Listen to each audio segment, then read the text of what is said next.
are talking Getaway, also known as the Getaway Girls. This one is directed and co-written by Toran, who also stars in the movie. It's co-written by Jaclyn Betham, who also stars in the film as our main character, Tamara.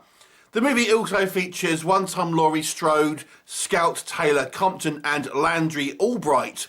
So what happens is we have our three kind of female friends, and they are going for a getaway at this kind of lakeside resort with a kind of cabin in the woods, as you do. And these three women are seemingly stalked, or at least one of them is stalked by a couple of rednecks.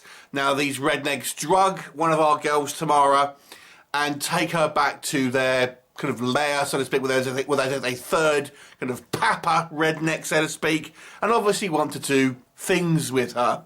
Now, it just so happens that the tables may well have been turned, as our kidnapper or kidnappee may well be a witch. So we potentially have witches versus rednecks. Or is she a witch, or is there something else going on? You'll have to watch the movie to find out. So let's discuss, first of all, Getaway. So this movie, I would say, is a pretty proficiently made film.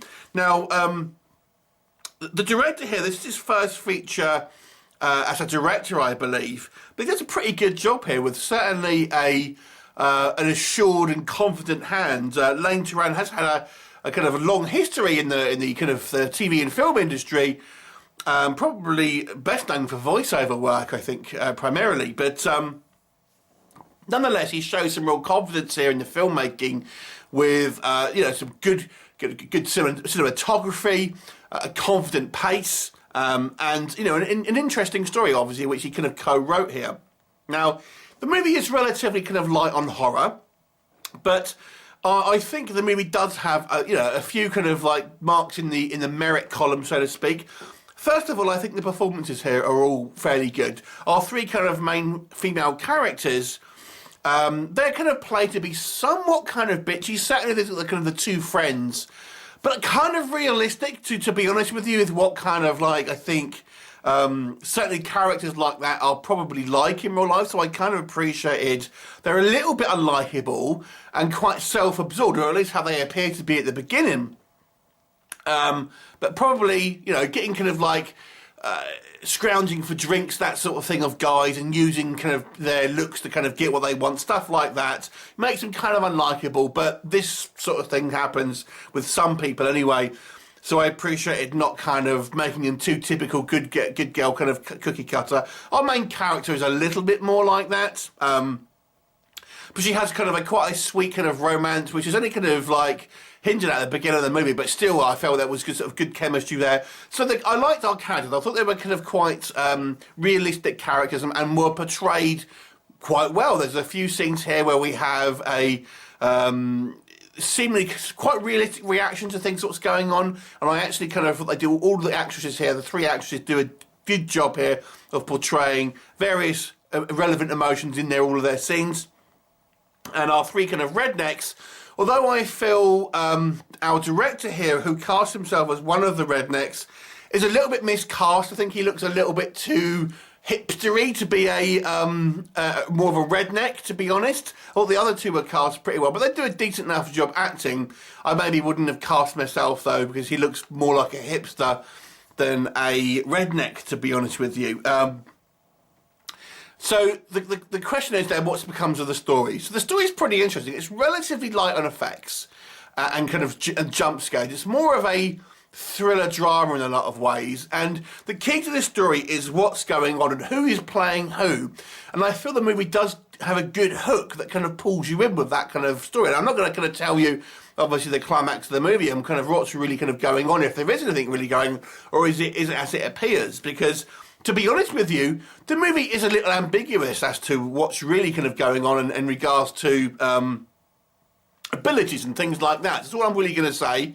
But nonetheless, I actually thought it does a good job of giving you some information, but maybe not all, but enough to kind of keep you kind of satisfied, but kind of you want to find out more. So it hits that, to me, that hits that kind of that perfect balance of, you know, getting the audience up to speed, but still leaving them kind of, you know, wanting more and wanting to kind of find out more about kind of certain things.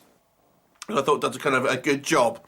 So maybe what doesn't work for me, as I've mentioned, I feel there's a little bit of miscasting, certainly with our main bad guy here, played by Lane Toran, as our main hillbilly type, because he really doesn't look like it, to be honest.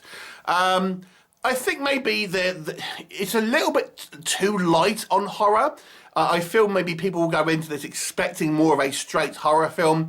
There's very little gore. There's very little actual violence. So I think it maybe could have upped the level of intensity just a little bit. There are a couple of deaths on screen, but to me that they were not particularly satisfying, is all I'm going to say.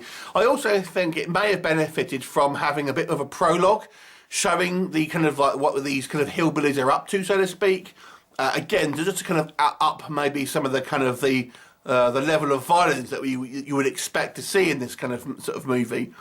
And as such, the movie is more of a drama or thriller than a kind of an out-and-out horror.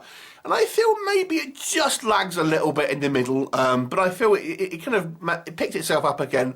I actually thought this was a solidly made, low-budget kind of movie. Now, I've talked a lot about low-budget movies. Now, if you can't afford to do something, you shouldn't do it.